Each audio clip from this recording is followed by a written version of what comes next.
1940ஆம் ஆண்டு கோடை காலத்தின் ஆரம்பத்தில் ஹிட்லர் மேற்கு ஐரோப்பிய பகுதிகளில் வெற்றி நடை போட்டபோது அவரை ஒத்த சர்வாதிகாரியான இத்தாலியின் பெனிட்டோ முசோலினி தெற்கிலும் இதே போல ஒரு படையெடுப்பை கனவு கண்டார்.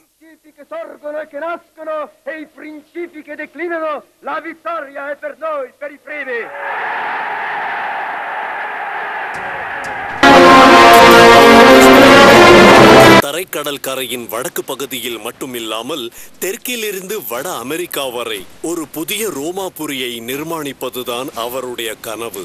அது மத்திய தரைக்கடலை மாரே நாஸ்ட்ரம், அதாவது நம் கடல் ஆக்கிவிடும் என்று எண்ணினார். ஆனால் அது ஒரு அழிவாக மாறப்போகும் கனவு. நாளடைவில் அது முசோலினியின் மரணத்திற்கு காரணமாவதுடன் அவருடைய ஜெர்மானிய கூட்டணியை அபாயமான முறையில் அளவுக்கு அதிகமாக நீட்டிக்கும்.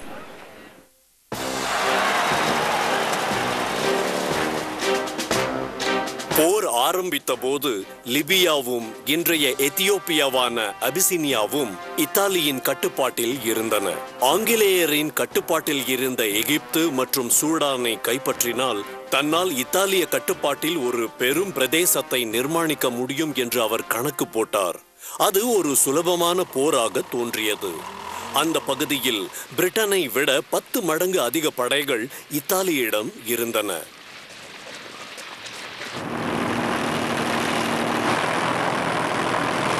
ஆயிரத்தி 1940ஆம் ஆண்டு செப்டம்பர் மாதம் முசோலினி எகிப்தில் படையெடுத்து அதன் கடற்கரையில் இருந்த சிறிய ஊரான சிடி பரானியை கைப்பற்றினார். அங்கேயே இத்தாலிய படை நின்று முகாமிட்டனர்.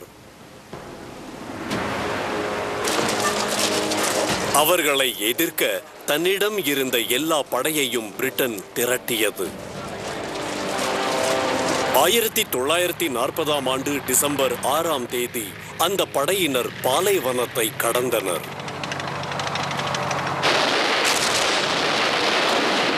நான்கு நாட்களுக்கு பின் அவர்கள் இத்தாலிய தற்காப்பை முறியடித்தனர்.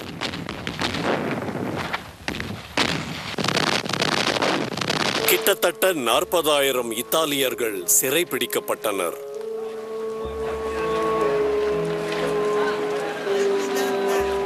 இத்தாலிய ராணுவம் மோசமாக போரிடும் நிலையில் இருப்பதற்கான முதல் அடையாளம் அதுதான். மீதம் இருந்த தோற்றுப்போன இத்தாலியர் லிபிய எல்லையை தாண்டி பின்வாங்கி சென்றனர். ஆங்கிலேய படை அவர்களை துரத்தியது.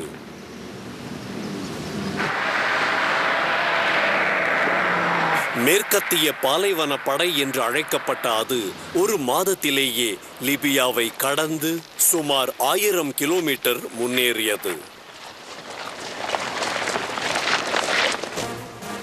அது இப்போது லிபியாவின் கடற்கரை ஊரான எல் அகிலாவை அடைந்து முகாமிட்டது.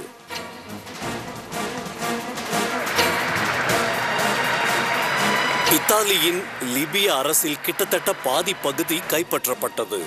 மேலும் 1,00,000 இத்தாலிய படையினர் கைது செய்யப்பட்டனர்.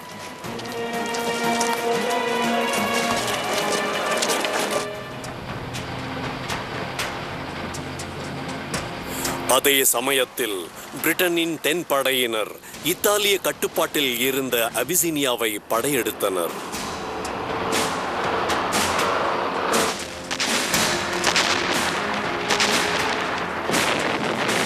போர் கிட்டத்தட்ட 12 மாதங்களுக்கு நீடித்தது. கரடு முரடான அந்த நிலம் தகவல் தொடர்புக்கும் போக்குவரத்துக்கும் கடினமாக இருந்தது. ஆனால் இறுதியில் இத்தாலியர் சரணடைய வற்புறுத்தப்பட்டனர். ஆனால் அபிசினியாவை கைப்பற்றி கொண்டிருந்த போது முசோலினியின் அரசு மத்திய தரைக்கடல் பகுதியின் வேறொரு இடத்தில் தொல்லைகளை விளைவித்துக் கொண்டிருந்தது.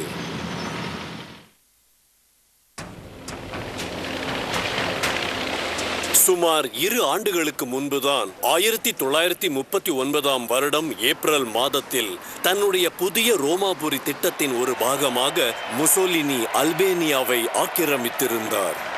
அடுத்த ஆண்டே அவர் கிரீஸையும் இத்தாலிய குடியிருப்பாக ஆக சொன்னார். கிரேக்கர்கள் மறுத்ததால் அவர் படையெடுத்தார்.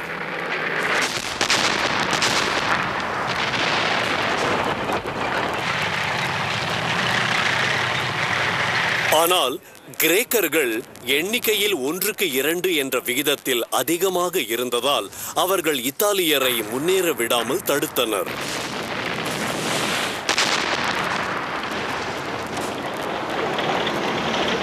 ஆயிரத்தி 1941 ஆண்டு மார்ச் ஆரம்பத்தில் இத்தாலிய படை கிரீஸில் இருந்து மட்டுமில்லாமல் அண்டை நாடான அல்பேனியாவில் இருந்தும் வெளியே தள்ளப்பட்டது.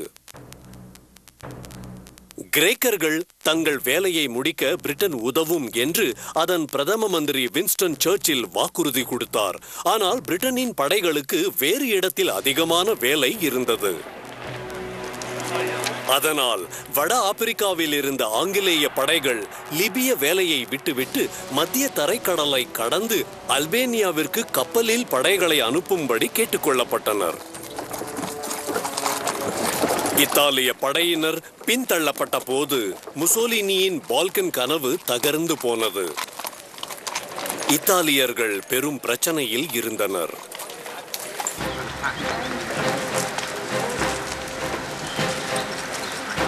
அதனால் ஹிட்லருக்கு ஒரு பிரச்சனை ஏற்பட்டது.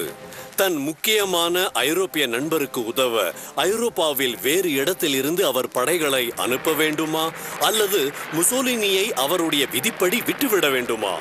அவர் உதவ முடிவெடுத்தார். 1941 ஆண்டு ஏப்ரலில் 5 லட்சம் ஜெர்மானிய படை வீரர்கள் யுகோஸ்லாவியாவையும் கிரீஸையும் அழித்தனர். ஜெர்மனி முசோலினியின் அரசியல் கனவுகளுடன் விதிவசமாக சிக்கிக் கொண்டதன் ஆரம்பத்தை அது நிரூபிக்கும். ஆனால் முதலில் எல்லாம் நன்றாகத்தான் நடந்தது.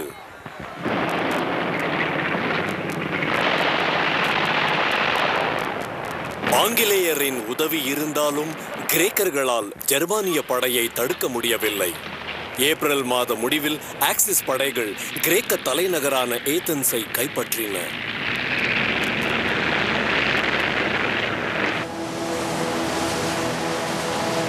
ஆங்கிலேயரின் கட்டுப்பாட்டில் இருந்த கிரீட் தீவுக்கு 30,000 வீரர்கள் விரட்டப்பட்டனர்.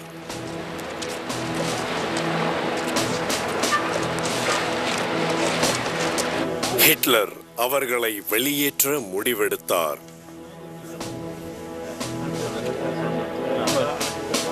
அவரிடம் 22,000 பாராசூட் மற்றும் கிளைடர் படைகள் இருந்தன. அவற்றுக்கு 150 ஸ்டூகா என்ற குண்டு வீசும் விமானங்களின் உதவியும் கிடைத்தது.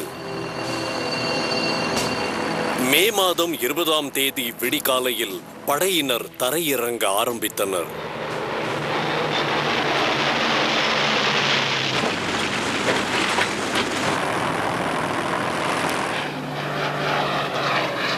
அவர்கள் முதலில் விமான தளங்களின் மீது கவனம் செலுத்தினர். கூட்டணியின் படைகள் சிதறியிருந்தனர். வானிலிருந்து ஜெர்மானிய விமானங்கள் விடாமல் தாக்கின.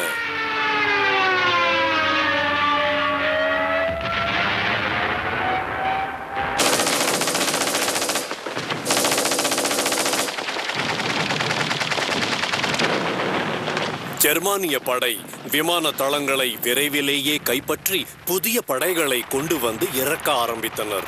கூட்டணி படையினர் தீவிற்குள் பின்தள்ளப்பட்டனர். 2 வாரங்களுக்கு பின் எல்லாம் முடிந்து போனது. கூட்டணி படையின் 15,000 வீரர்கள் வெளியேற்றப்பட்டனர். இன்னும் ஒரு 18,000 வீரர்கள் கைது செய்யப்பட்டனர்.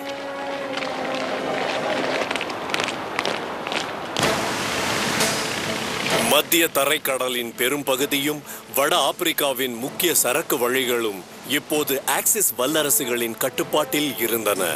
முசோலினியை ஆதரிக்கும் ஹிட்லரின் முடிவிற்கு பலன் இருந்தது போலத்தான் தோன்றியது. அவர் ஆங்கிலேயரை அந்த பகுதி முழுவதிலிருந்தும் விரட்டும் நிலையில் இருந்தார்.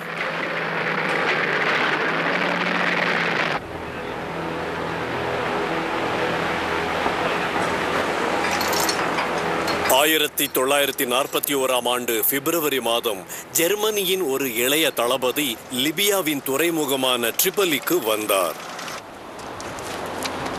ஜெர்மானிய ராணுவத்தில் எர்வின் ராமல் வளர்ந்து வரும் நாயகர்களில் ஒருவர். ஹிட்லருடைய இத்தாலிய நண்பரை மீட்கவும் வட ஆப்பிரிக்காவை ஆக்சிஸ் வல்லரசுகள் திரும்ப எடுத்துக்கொள்ளவும் அவரை ஹிட்லரே தேர்ந்தெடுத்திருந்தார்.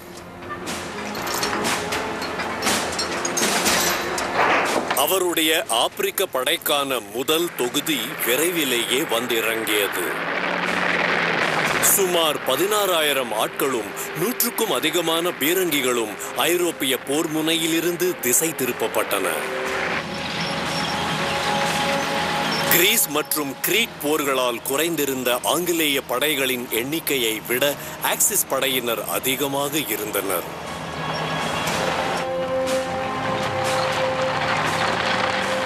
எல் அகைலாவில் இருந்த ஆங்கிலேய படையின் நிலைகளை நோக்கி முன்னேறி ராமல் தாக்கினார்.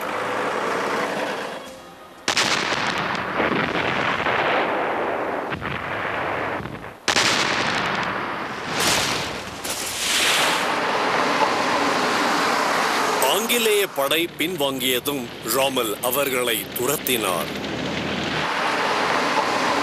சில வாரங்களிலேயே கூட்டணியின் படை வீரர்கள் எகிப்திய எல்லை வரை தள்ளப்பட்டனர்.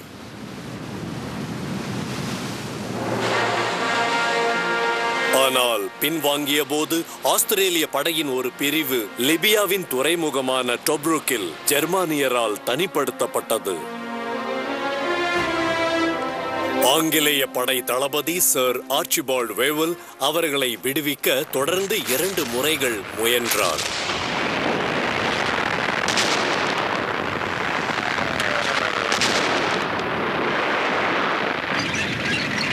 இரண்டிலுமே இப்போது நன்றாக முகாமிட்டிருக்கும் ராமலின் வீரர்கள் போர் புரிந்தனர்.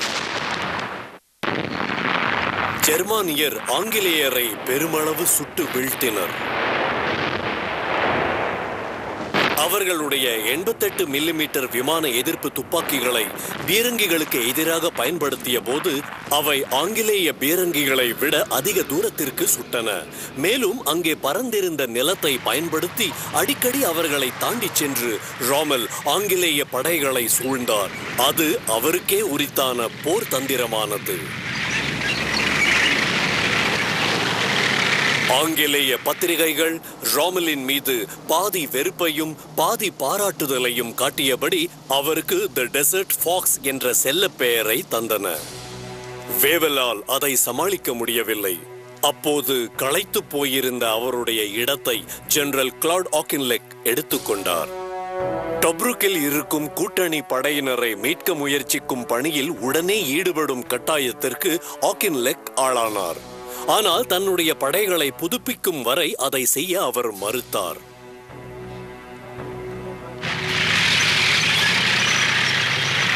அதன் பின் 1941 நவம்பர் 18 அவர் ஒரு பெரும் தாக்குதலை ஆரம்பித்தார்.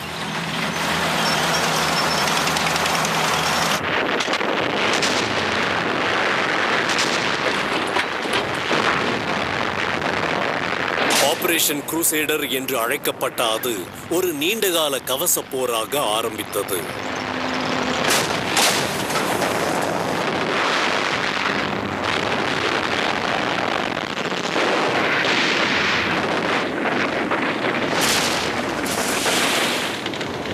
மீண்டும் ஆங்கிலேய பீரங்கி படைக்கு பலத்த சேதம் ஏற்பட்டது. ஆனால் அவர்களுடைய காலாட்படை மெதுவாக முன்னேறியது.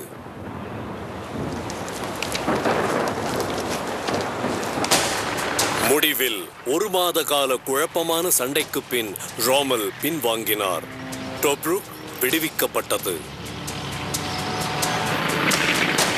ஆக்சிஸ் கூட்டணி கடற்கரையை முழுவதையும் ஒட்டி தாங்கள் ஆரம்பித்த இடமான அல் அகைலா வரை பின்வாங்கி சென்றது.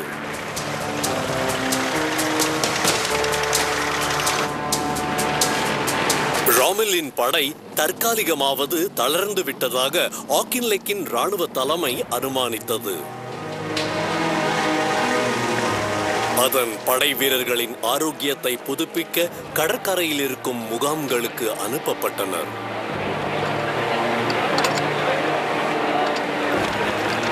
அது ஒரு தவறாகி போனது. 2 மாதங்களுக்கு பின் 1942ஆம் ஆண்டு ஜனவரி மாதம் ராமெலின் ஆப்பிரிக்க படையினர் திரும்பவும் தாக்குதலை ஆரம்பித்தனர். தயாராக இல்லாத ஆங்கிலேய ராணுவத்தின் முன்னணி படைகளை அது வேகமாக அழித்துவிட்டது. ஆப்பிரிக்க கடற்கரையை ஒட்டிய துரத்தல் மீண்டும் ஆரம்பித்தது.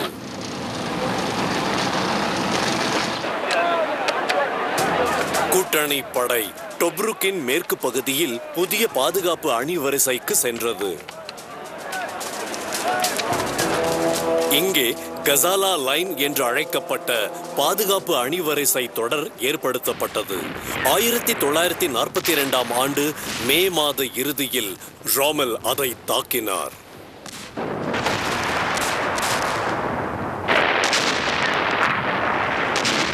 மீண்டும் ஒரு முறை அவர் தன் கவச படைகளால் ஆங்கிலேய படைகளை சூழ்ந்து வேகமாக தாண்டிச் சென்று ஆங்கிலேய போர் நிலைகளுக்கு பின்னால் கொண்டு வந்தார்.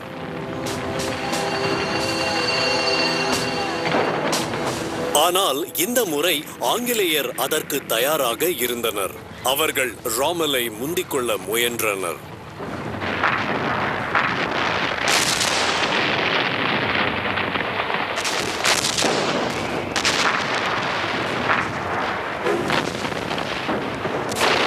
ஒருவரை ஒருவர் வெற்றி கொள்ள முயன்ற இந்த சண்டை 3 வாரங்களுக்கு நீடித்தது.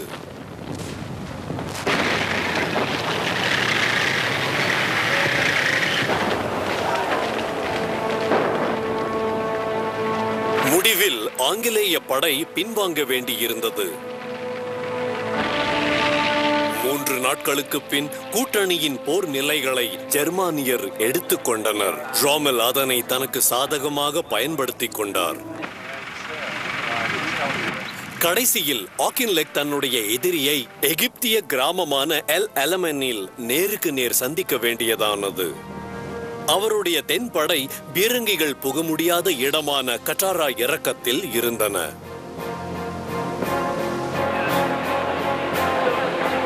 ஆயிரத்தி 1942ஆம் ஆண்டு ஜூலை 1ஆம் தேதி ராமெல் மீண்டும் தாக்கினார்.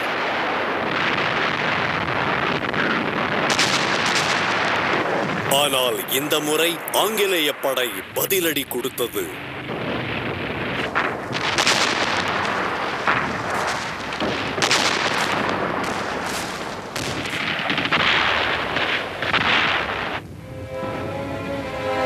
ராமெலுக்கு போதுமான சரக்குகள் கிடைக்காமல் இருந்தது. மோசமான எரிபொருள் பற்றாக்குறையும் இருந்ததால் அவர் சண்டையை கைவிட வேண்டியிருந்தது. இப்போது ஆக்கின்லெக் எதிர் தாக்குதலுக்கு முயன்றார். மீதி இருந்த ஜூலை மாதம் முழுவதும் காலி பெட்டிகளைப் போல ஒருவரை ஒருவர் தள்ளிக் கொண்டிருந்தனர்.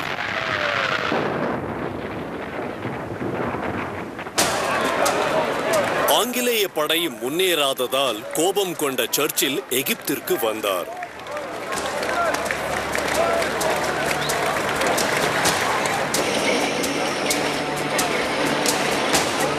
தலைமையை இன்னொரு முறை மாற்றுவதற்கான நேரம் வந்துவிட்டது. ஆக்கின்லெக் பதவி விலக்கப்பட்டு அவருடைய இடத்தில் 2 படை தளபதிகள் நியமிக்கப்பட்டனர். கிழக்கு பகுதிக்கு படைத்தளபதியாக ஜெனரல் ஹெரால்ட் அலெக்சாண்டரும் 8வது இராணுவத்திற்கு படைத்தளபதியாக ஜெனரல் பெர்னட் மாண்ட்காமரியும் நியமிக்கப்பட்டனர். அதன் விளைவு என்ன என்பது மத்திய தரைக்கடலுக்கு குறுக்காக செல்லும் ஆக்சிஸ் கூட்டணியின் சரக்கு பாதைகளை ஆங்கிலேயர்களால் அடைக்க முடியுமா என்பதைத்தான் சார்ந்திருந்தது. ஆங்கிலேயரின் கட்டுப்பாட்டில் இருந்த போர் யுக்திக்கு முக்கியமான மால்டா தீவில் போரிடுவதில்தான் இப்போது இத்தாலியர்கள் கவனம் செலுத்தினர். கிழக்கு மத்திய தரைக்கடல் பகுதியில் அந்த தீவு ஆங்கிலேய நீர்மூழ்கிகள் மற்றும் விமானங்களுக்கு எரிபொருளை நிரப்பிக்கொள்ள ஒரு முக்கியமான தளமாக இருந்தது. இப்போது அது வட ஆப்பிரிக்காவிற்கு சரக்குகளை கொண்டு செல்லும் இத்தாலிய மற்றும் ஜெர்மானிய சரக்கு காவல் படையை அரச கப்பற்படை தாக்கும் மையமானது. 1940ஆம் ஆண்டு கோடையில் இத்தாலி அதன் மீது குண்டு வீசியது.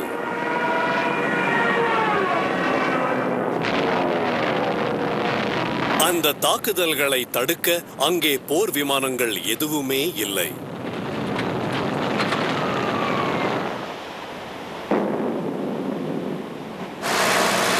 அதன் பின் தற்செயலாக அந்த தீவின் நிலக்குழிகளில் 4 கிளாடியேட்டர் இருதள போர் விமானங்கள் கண்டுபிடிக்கப்பட்டன. அவை அவசரமாக இணைக்கப்பட்டன.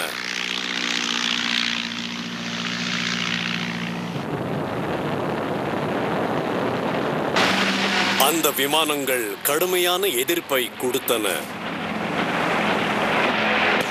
3 வாரங்களுக்கு மால்டாவின் தலைவிதி நிலையில்லாமல் இருந்தது.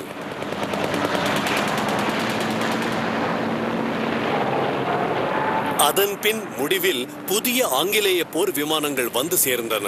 இத்தாலிய குண்டு வீசும் விமானங்கள் தற்காலிகமாக அடி வாங்கின.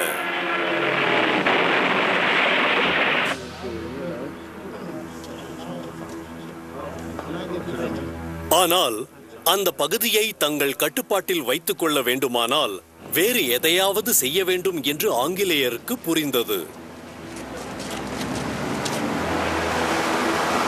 அந்த குளிர்காலத்தில் இத்தாலிய கடற்படையை தன்னால் ஒழிக்க முடியும் என்ற நம்பிக்கையுடன் ஆங்கிலேய படை தாக்க ஆரம்பித்தது.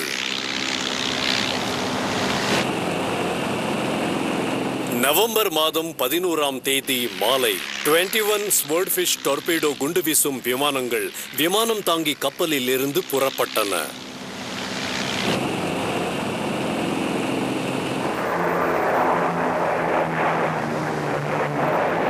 அவை டொரண்டோவில் நங்கூரமிட்டிருந்த இத்தாலிய கப்பற்படையை தாக்கின. அதை இத்தாலியர் எதிர்பார்க்கவில்லை.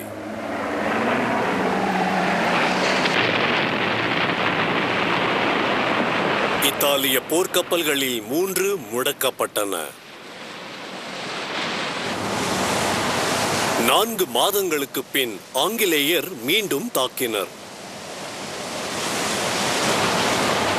கிரீஸ் கடற்கரைக்கு அப்பால் இத்தாலிய கப்பல் படை மீண்டும் திடீரென்று தாக்கப்பட்டன.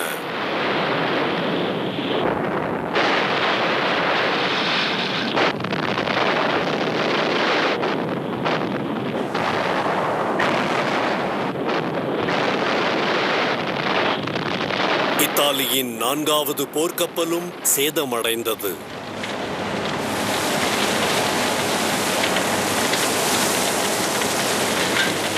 ஆங்கிலேய கடற்படைக்கு முசோலினி விட்ட சவால் முடிந்தது. அது ஹிட்லருக்கும் ஒரு திருப்பு முனையாக இருந்தது. மத்திய தரைக்கடலை கட்டுப்படுத்த இனிமேல் இத்தாலியை நம்ப முடியாது என்பது தெளிவானது.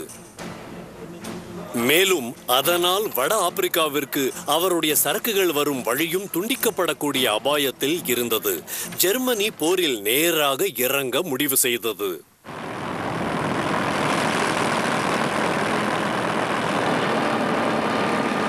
ஆயிரத்தி 1941ஆம் ஆண்டு ஆரம்பத்தில் லுஃப்ட்வாஃபே விமானப்படை மால்டாவில் குண்டு வீசியது.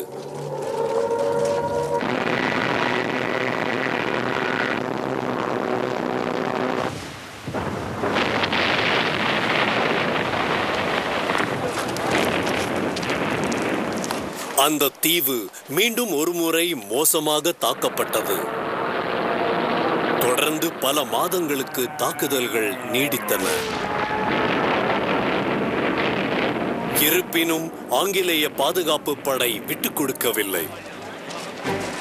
1941ஆம் ஆண்டு இலையுதிர் காலத்தில் ஜெர்மானிய குண்டுவீச்சினிடையே கிடைத்த ஒரு அவகாசத்தில் வடக்கு ஆப்பிரிக்காவிற்கு சரக்கு கொண்டு செல்லும் ஆக்சிஸ் கூட்டணியின் துணை கப்பல்களை தாக்குவதை அது அதிகப்படுத்தியது.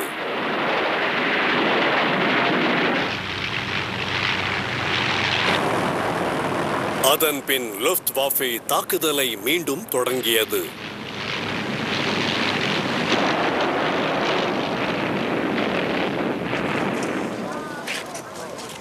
தாக்கப்பட்டாலும் மால்டாவின் மக்கள் துணிந்து எதிர்த்தனர்.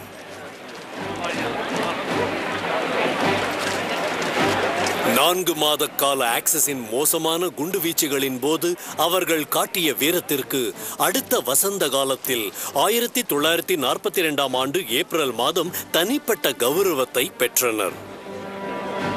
பொதுமக்களின் துணிச்சலுக்கான பிரிட்டனின் மிக உயர்ந்த பரிசான ஜார்ஜ் கிராஸ் அந்த தீவிற்கு வழங்கப்பட்டது.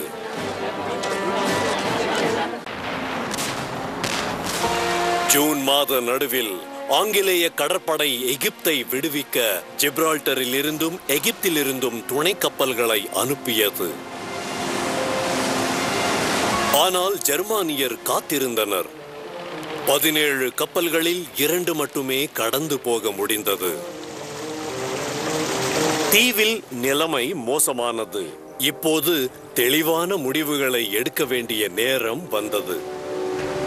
ஆங்கிலேயர் ஆகஸ்டில் ஆபரேஷன் பெடஸ்டலை ஆரம்பித்தது. அதுதான் மால்டாவிற்கு அனுப்பப்பட்ட துணை கப்பல் பரிவாரங்களிலேயே மிக பெரியது. ஜிப்ரால்டர் ஜலசந்தியின் வழியாக 14 வணிக கப்பல்கள் நுழைந்தன. அவற்றுக்கு காவலாக கப்பற்படையின் ஒரு பெரிய கப்பல் சென்றது. உடனேயே அவை ஜெர்மானிய படையின் எதிர்ப்பை சந்தித்தன. ஆக்சிஸ் கூட்டணியின் நீர்மூழ்கி கப்பல்களும் விமானங்களும் அந்த பாதுகாப்பு கப்பல்களை தடுத்து மூழ்கடிக்க முயன்றதால் 3 நாட்களுக்கு கடலில் கடுமையான யுத்தம் நடந்தது.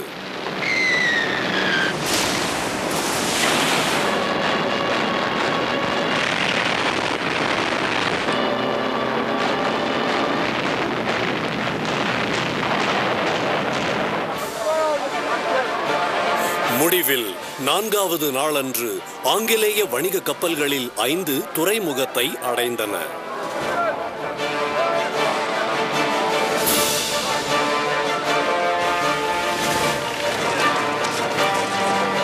தீவு பிழைப்பதற்கு போதுமான சரக்குகளை மட்டுமே அவை கொண்டு வந்தன. மால்டா மீட்கப்பட்டது. ஆக்சிஸ் வட ஆப்பிரிக்காவிற்கான சரக்கு வழிகளை கூட்டணி படையினர் தொடர்ந்து தொல்லைப்படுத்த முடியும் என்பது அதிலிருந்து புரிந்தது. அந்த பகுதியில் எதிர்கால நிகழ்வுகளுக்கு இந்த சாதகமான போர்த்திறன் முக்கியமானதாகும் என்பதை இது நிரூபித்தது.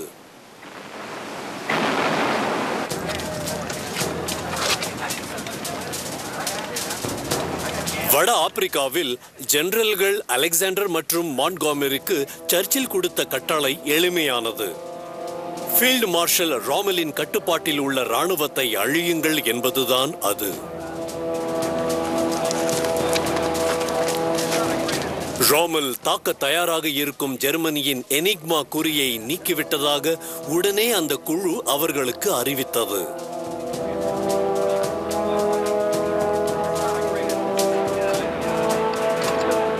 டெசர்ட் ஃபாக்ஸ் தன்னுடைய முந்திக் கொண்டு செல்லும் முறையை முயன்று பார்ப்பார் என்று கருதிய மான்ட்காமெரி எல் அலமெனுக்கு சிறிது தென்கிழக்கில் இருந்த ஆலம் ஹால்ஃபா வரை கரையோரத்தை வலுப்படுத்தினார். ஆக்சிஸ் படையினர் அந்த பகுதியில்தான் நுழைவார்கள் என்று அவர் நம்பினார்.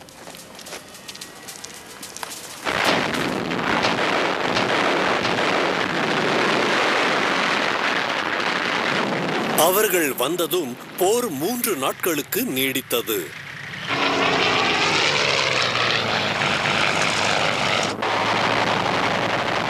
இந்த முறை கூட்டணியின் தரைப்படையினருக்கு விமானப்படை உதவி செய்தது.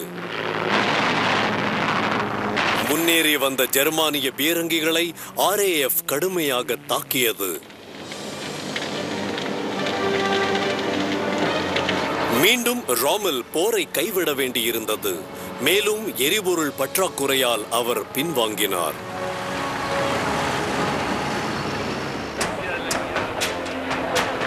இப்போது பாதுகாப்பு முகாம் அமைப்பது ராமலின் முறை. கட்டாரா நிலக்குழியின் நுழைய முடியாத மணல் கடலுக்கும் மத்திய தரைக்கடலின் கரைக்கும் இடையே ஒரு பகுதியை அவர் தேர்ந்தெடுத்தார். அது ஒரு வலிமை மிக்க போர் என்று மான்ட்காமெரிக்கு நன்றாக தெரிந்திருந்தது. ராமலை முந்திக் கொண்டு போவது முடியாத செயல் என்றும் அவருக்கு தெரிந்திருந்தது. ஆக்சிஸின் தற்காப்பு படைகளுக்கு நடுவில் நேராக நுழைவதுதான் அவருடைய ஒரே வழி. அவருக்கு உதவியாக அமெரிக்காவில் இருந்து புதிய கருவிகள் நிறைய வந்தன. அதில் 75 மில்லிமீட்டர் துப்பாக்கி பொருத்தப்பட்ட புதிய அமெரிக்க லீ மற்றும் ஷெர்மன் பீரங்கிகளும் அடங்கி இருந்தன. கடைசியில் ஒரு வழியாக ஜெர்மானியருடைய ஆயுதங்களுக்கு நிகரானவை கூட்டணியிடம் இருந்தன. முடிவில் 1942ஆம் ஆண்டு அக்டோபர் 23ஆம் தேதி மாலை ஆங்கிலேய படை ரோமெலின் படைகள் மீது குண்டுமழை பொழிந்தது.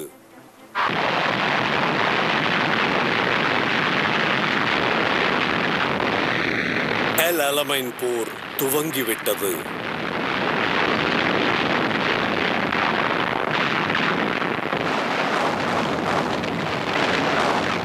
குண்டு வீச்சுகளின் போர்வையில் கூட்டணியைச் சேர்ந்த பொறியியலாளர்களின் குழு ஆக்சிஸின் கண்ணி வெடிகளை அகற்றி பாதை அமைத்தனர்.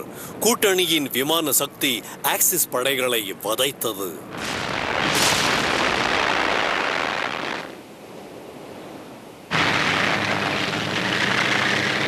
முடிவில் 10 நாட்கள் சண்டைக்கு பிறகு கூட்டணி படைக்கு வெற்றி கிடைத்தது. மறுநாள் ரோமெல் பின்வாங்கினார்.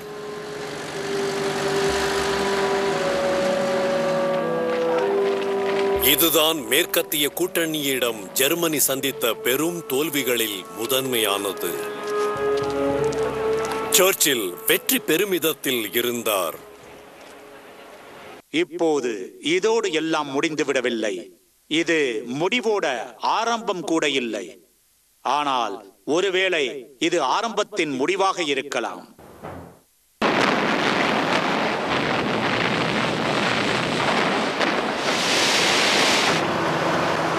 ஒரு ஆங்கிலேய அமெரிக்க படை பிரெஞ்சு ஆதிக்க வட ஆப்பிரிக்காவான இன்றைய கால மொரோக்கோ மற்றும் அல்ஜீரியாவில் இருந்து சுமார் 1500 கிலோமீட்டர் தொலைவில் அவருக்கு பின்னால் இறங்கியது. அதற்கு ஆபரேஷன் டார்ச் என்ற குறியீட்டு பெயர் தரப்பட்டது.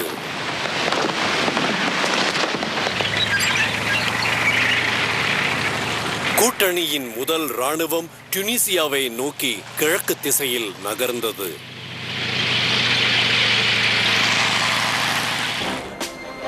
ரோமெல் பின்புறத்தில் இருந்து தாக்கப்படுவதற்கான அபாயத்திற்கு உள்ளானார்.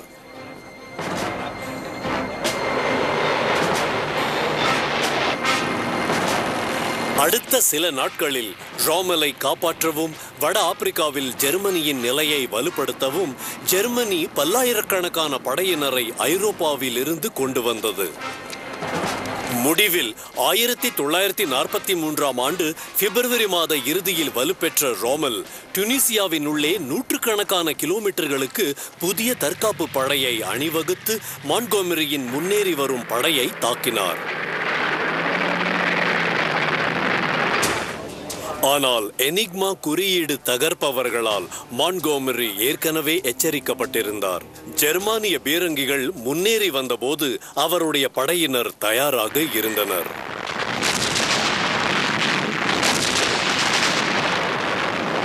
அந்த தாக்குதலை ஆங்கிலேய பீரங்கி படை தடுத்தது. பான்சர்களும் விரைவாக தடுக்கப்பட்டனர். இதுதான் வட ஆப்பிரிக்காவில் ரோமெலின் கடைசி யுத்தம். மே மாதம் 7ஆம் தேதி அமெரிக்க படைகள் பிசர்டா துறைமுகத்தை கைப்பற்றின. ஆங்கிலேயரின் 7வது கவச பிரிவான புகழ்பெற்ற டெசர்ட் ராட்ஸ் டுனிஸிற்குள் நுழைந்தனர்.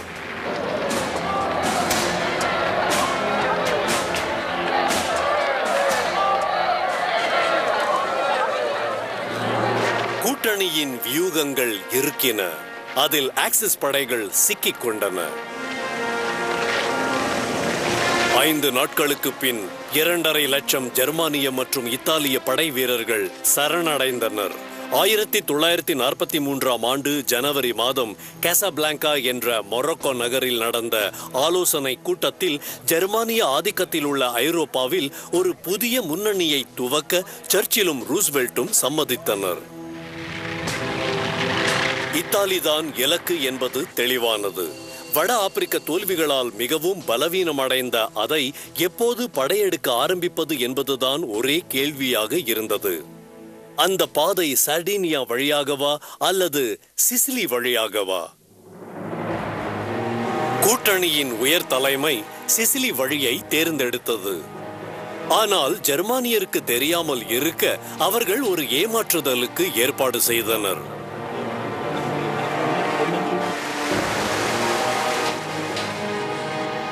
ஆபரேஷன் மின்ஸ்மீட் தொடங்கப்பட்டது.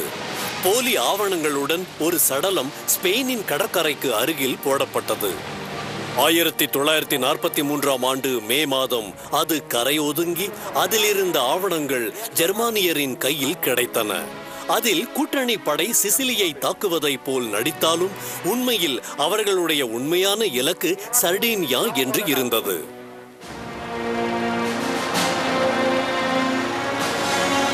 அந்த நாடகத்தை ஜெர்மானியர் நம்பியதை எனிக்மா குறியீடு நீக்கிகள் விரைவிலேயே உறுதி செய்தனர்.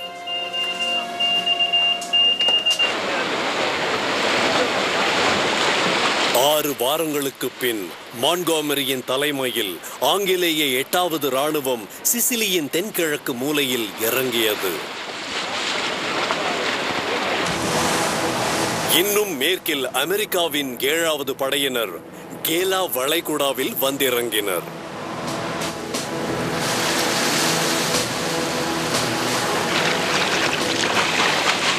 இத்தாலிய எதிர்ப்பு மீண்டும் செயலிழக்க வைக்கப்பட்டது.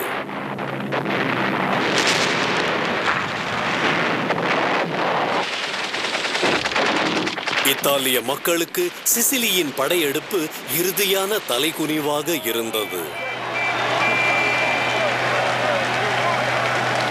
மக்கள் பொங்கி எழுந்து முசோலினியை பதவி விலகச் செய்தனர். இப்போதைய புதிய அரசாங்கம் கூட்டணியுடன் ரகசியமாக பேசி தற்காலிக போர் நிறுத்தம் கோரும். 5 வாரங்களில் ஜெர்மானியர் சிசிலியிலிருந்து வெளியே தள்ளப்பட்டனர். அச்சமயத்தில் கூட்டணி படையினர் இத்தாலி நாட்டிற்குள் நுழைந்து உள்புறமாக முன்னேறியிருந்தனர். அமெரிக்க படை மேற்கு திசையில் முன்னேறியது.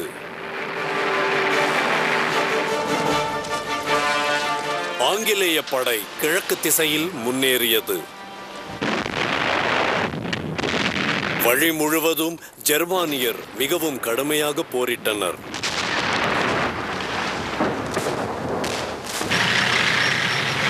இருப்பினும் 1943ஆம் ஆண்டு அக்டோபர் 1 தேதி அன்று நேபிள்ஸ் கூட்டணி படையால் கைப்பற்றப்பட்டது. ஆனால் அதன் பின் இலையுதிர்கால மழையாலும் பின்வாங்கியபடி போரிடுவதில் ஜெர்மானியருக்கு இருந்த திறமையாலும் அவர்களால் வேகமாக முன்னேற முடியவில்லை.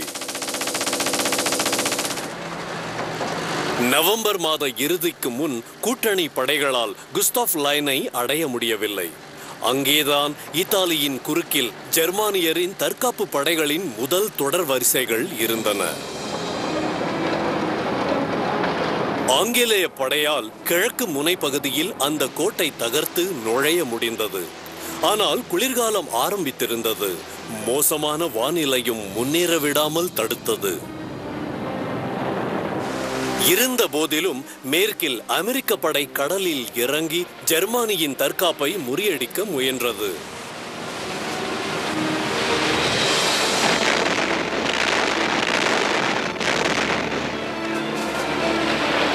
ஆயிரத்தி 1944ஆம் ஆண்டு ஜனவரி மாதம் 22ஆம் தேதி அவர்கள் பாயிண்ட் ஆஃப் அன்சியோவில் இருந்து வடக்கில் சுமார் 100 கிலோமீட்டர் தொலைவில் வந்திறங்கினர்.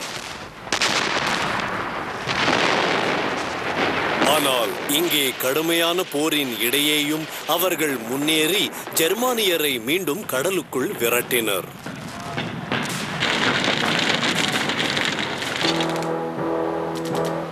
குளிர்காலத்தின் மீத பகுதியிலும் வசந்த காலத்திலும் அமெரிக்க படையினர் அன்சியோவிலேயே சிக்கியிருந்தனர். கடைசியில் 1944ஆம் ஆண்டின் வசந்த காலத்தின் முடிவில் வானிலை சீரடைந்த போது கூட்டணி படையினர் ஜெர்மனியின் தற்காப்பு படையை தகர்த்து நுழைந்தனர். அதே சமயத்தில் அமெரிக்கர்களும் அன்சியோவில் இருந்து வெளியேறினர். கூட்டணி படை இப்போது வடக்கு திசையில் ரோமை நோக்கி வேகமாக நகர்ந்தது. 1944 ஆண்டு ஜூன் 4ஆம் தேதி இத்தாலிய தலைநகரம் விடுவிக்கப்பட்டது.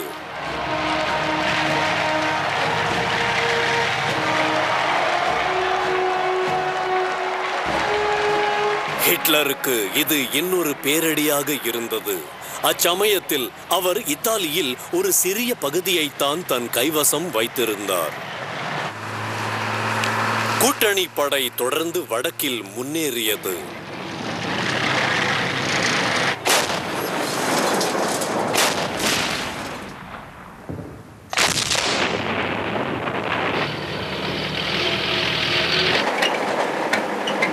கடைசியில் பிளாரன்ஸிற்கு சிறிது வடக்கில் இருந்த வலிமை மிக்க காத்திக் லைனில் ஜெர்மானிய தற்காப்பு படையினர் வீழ்ச்சி அடைந்தனர்.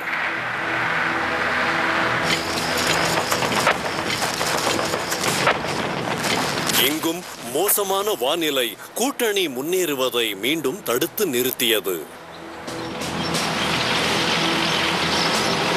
1945ஆம் ஆண்டு வசந்த காலம் வரும் வரை போரை மீண்டும் ஆரம்பிக்க முடியவில்லை.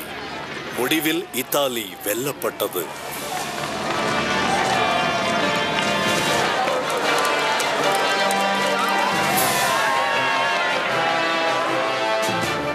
அந்த சமயத்தில் இத்தாலிய மக்கள் முசோலினியின் மீது கடும் கோபம் கொண்டிருந்தனர். அவர் இத்தாலிய சார்பு படைகளால் பிடிக்கப்பட்டு சுடப்பட்டார். அவருடைய சடலம் மிலானில் தலைகீழாக தொங்கவிடப்பட்டது. முசோலினியின் போர் அவருக்கும் அவருடைய நாட்டிற்கும் ஒரு பேரழிவாகி போனது. மேலும் அது ஜெர்மனியின் தென்பகுதி படையையும் ஆபத்தான முறையில் பலவீனமாக்கியது. அச்சமயத்தில் ஜெர்மானிய படைக்கு வேலை அதிகமானதுடன் ஆள் பற்றாக்குறையும் இருந்தது. அது எல்லா போர் முனைகளிலிருந்தும் பின்வாங்கிக் கொண்டிருந்தது.